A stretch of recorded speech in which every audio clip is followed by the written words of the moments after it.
पूर्व प्रधानमंत्री राजीव गांधी की हत्या मामले में 4 दोषियों की रिहाई के तमिलनाडु सरकार के फैसले के खिलाफ केंद्र सरकार की याचिका पर उच्चतम न्यायालय में 27 फरवरी को सुनवाई होगी। केंद्र सरकार ने 4 दोषियों नलिनी रॉबर्ट, जय कुमार और रविचंद्रन की रिहाई के तमिलनाडु सरकार के फैसले को चुनौती दी है।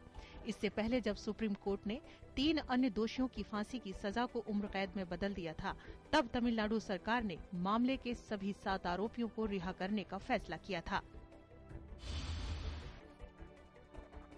सुप्रीम कोर्ट ने 2002 में गुजरात के नरोडा पाटिया दंगा मामले में सजा पाने वाली राज्य की पूर्व मंत्री माया कोडवानी की अंतरिम जमानत बढ़ाने से इनकार कर दिया है। इससे पहले 17 फरवरी को उच्चतम न्यायालय ने कोडनानी की अंतरिम जमानत की अवधि 1 हफ्ते के लिए बढ़ा दी थी।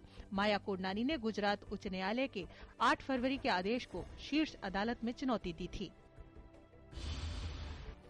सुप्रीम कोर्ट ने सोमवार को पूर्व केंद्रीय गृह सचिव आर.के. सिंह के केंद्रीय गृह मंत्री सुशील कुमार शिंदे के खिलाफ लगाए गए आरोपों की जांच की मांग कर रही जनहित याचिका को सुनने से इनकार कर दिया। याचिका में कहा गया था कि सुशील कुमार शिंदे आईपीएल स्कीम की जांच में दखल अंदाजी कर रहे थे और एक बिजनेसमैन को संरक्षण दे रहे हैं, जो कि अंडरवर्ल्ड डॉन दाऊद इब्राहिम का करीबी माना जाता है।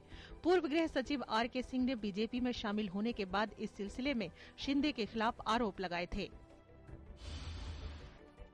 सर्वोच्च न्यायालय सशस्त्र बलों के जवानों को उनकी नियुक्ति की जगह मतदान करने की इजाजत देने पर विचार करने को तैयार हो गया है। चुनाव आयोग की अधिसूचना के मुताबिक सशस्त्र बलों के जवानों को मतदान करने वाली जगह पर कम से कम 3 साल रहना चाहिए। सर्वोच्च न्यायालय ने इस मामले में चुनाव आयोग और केंद्र सरकार को नोटिस जारी कर 3 सप्ताह में जवाब दाखिल करने को कहा है। पेट्रोलियम मंत्री एम वीरप्पा मोइली ने प्रधानमंत्री मनमोहन सिंह को बताया है कि लक्ष्य से कम गैस उत्पादन को लेकर रिलायंस इंडस्ट्रीज लिमिटेड का केजीडी बेसिन गैस फील्ड का ठेका रद्द नहीं किया जा सकता, क्योंकि उत्पादन स्तर में कमी का मामला अभी 5 निर्णय की प्रक्रिया में लंबित है। गौरतलब है कि आम आदमी पार्टी के नेता अरविंद केजरीवाल द्वारा गैस मूल्य वृद्धि को चुनावी मुद्दा बनाए जाने के बीच मोइली ने ये पत्र लिखा है।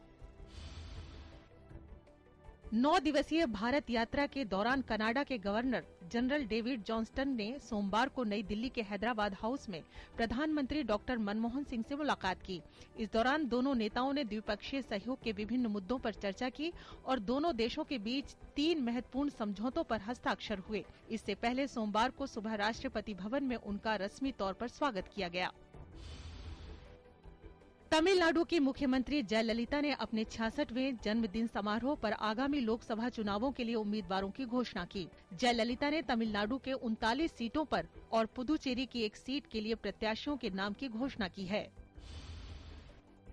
लो कास्ट एयरलाइंस स्पाइस जेट ने किरायों में कमी का ऐलान किया है। स्पाइस जेट ने समर सेल के तहत बेस फेयर में 75% की कटौती की है। ये छूट 1 अप्रैल से 30 जून तक के लिए बुक किए गए टिकटों पर लागू होगी। हालांकि यात्रियों को 26 फरवरी तक बुकिंग कराने पर ही छूट का फायदा मिलेगा। स्पाइस जेट ने साल में तीसरी बार किरायों में कटौती का फैसला किया है। अब देखना ये होगा कि स्पाइस जेट की देखा देखी कौन कौन सी कंपनियां अपने टिकट के दाम कम करती हैं।